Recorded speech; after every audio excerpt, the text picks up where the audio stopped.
তোমাদের একটা গল্প পাঠ করে শোনাচ্ছি। ভালো লাগলে জানিও কিন্তু।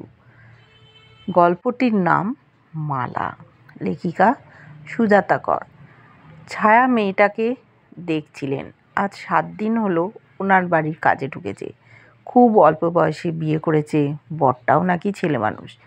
একারায় সম্ভবত সংসার টানতে পারছে না, তাই মেয়েটাও একটা কাজের খোঁজ করছিল। স্কুলের একজন দিদিমণি ছায়াকে এসে ধরল। সারাদিন তো একাই থাকো, মেয়েটাকে রাখো ছায়াদি, রান্নাটা করে দিতে পারবে, টুকটাক হাতে হাতে সাহায্যও করতে পারবে। তুমি যদি দোকান টোকান যাও তোমার সাথে যাবে, দুটো কথা বলতে পারবে, দিব্যি একটা সঙ্গী হবে।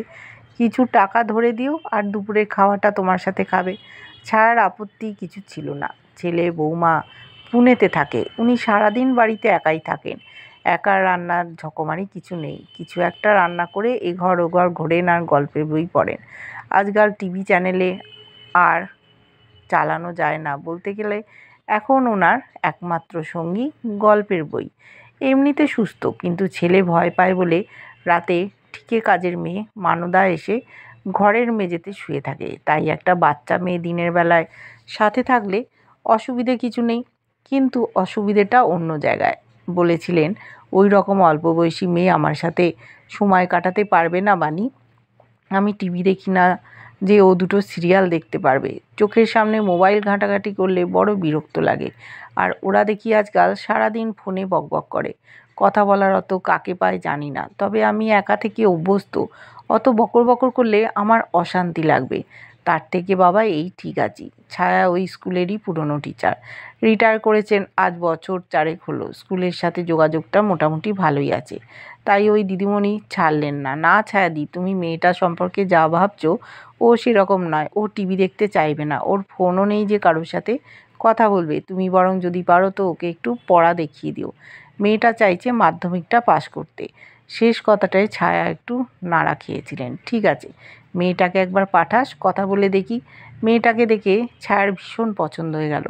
পরিষ্কার পরিচ্ছন্ন শ্যামলা মুখের, কি মিষ্টি মেয়েটা, সব কথায় হাসে। ছায়া ভেবেছিলেন মেয়েটার পড়ার ইচ্ছে থাকবে না।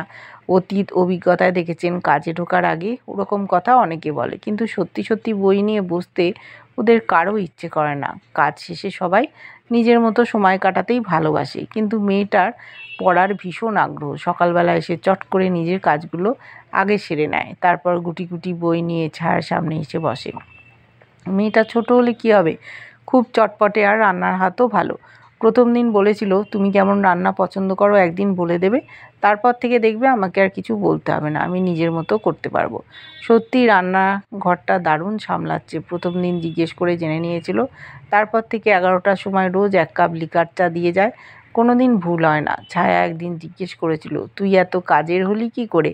মেয়েটা হেসেছিল, আমাদের ওখানে সবাই ছোট থেকে কাজ করে, তুমি একা মানুষ তাই জলের কষ্ট নেই। তোমার আর কাজ কি, আমাদের তো রাস্তার মোড় থেকে জল টেনে এনে সব কাজ করতে হয়। এখানে আমার মনেই হয় না কোনো কাজ করছি।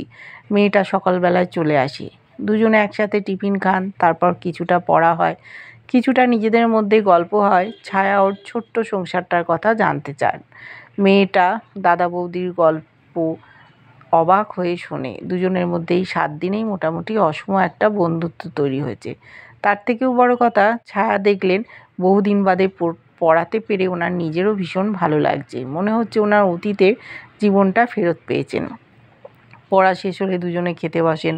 ছায়া মেয়েটাকে ওনার সাথেই বসতে বলেছিলেন, কিন্তু মেয়েটা কথা শুনে না। মেঝেতে একটা আসন পেতে খেতে বসে। ছায়ার একটা জিনিসেই অসুবিধা হয়, মেয়েটা শুধু ডাল তরকারি দিয়ে ভাত খায়, মাছ মাংস ডিম কিছুই নেয় না।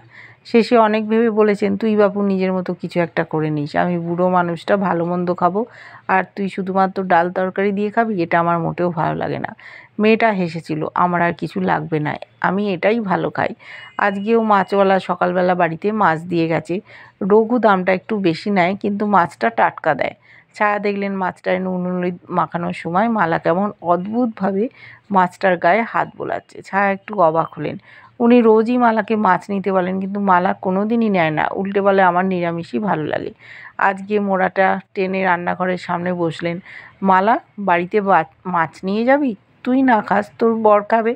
মালা বড় বড় চোখ করে ছায়ার দিকে তাকিয়ে থাকলো। তুমি আমায় বাড়িতে মাছ দিয়ে দেবে? ছায়া খুব আগ্রহ ভরে বললেন, দেবো না কেন? তোর ভাগের মাছটা অন্য কেউ খেলে আমার আপত্তির কি থাকতে পারে? আমি তো ভেবেছিলাম তোর বড় মাছ খায় না, তাই তোকে কোনোদিন নিয়ে যেতে বলিনি। আজকে যাওয়ার সময় একটা টিফিন বক্সে করে মাছটা নিয়ে যাস। মালা মুখ নিচু করে অনেকক্ষণ দাঁড়িয়ে থাকলো, তারপর ধীরে ধীরে বলল, জানো কাকিমা, সারাদিনটা কয়লা টানে তো, বাড়ি ফিরে খুব খিদে পায়, কিন্তু আমি তো তখন ওকে ডাল আর ভাত ছাড়া কিছু দিতে পারি না, তাই মাছ আমার গলা দিয়ে নামে না। মালা চোখ মুছল, তুমি খুব ভালো কাকিমা, আমার ভাগের মাছটা আমি বাড়ি নিয়ে যাব, রাতের বেলা থালার পাশে মাছটা দেখলে ও খুব খুশি হবে। ছায়া তাকিয়ে থাকলেন, বুঝলেন এত বয়স হয়ে গেছে, তবু মেয়েটার মনটা বুঝতে এত দেরি হয়ে গেল। ধীরে ধীরে বললেন, আজ থেকে তুইও আমার সাথে বসে মাছ খাবি, আবার যাওয়ার সময় বাড়িতে তোর বরের জন্যও নিয়ে যাবি। মালা তাড়াতাড়ি বলল, তার দরকার নেই, আমি তো তোমার এখানে ভালো মন্দ খাই, ও তো পায় না, ওর জন্য নিয়ে গেলেই হবে। ছায়া হাসলেন, তোরা দুটিতে খেলে আমার কিচ্ছু কম পড়বে না রে, যাওয়ার সময় আমি টিফিন বক্সে করে গুছিয়ে দেবো, নিয়ে যাস কেমন?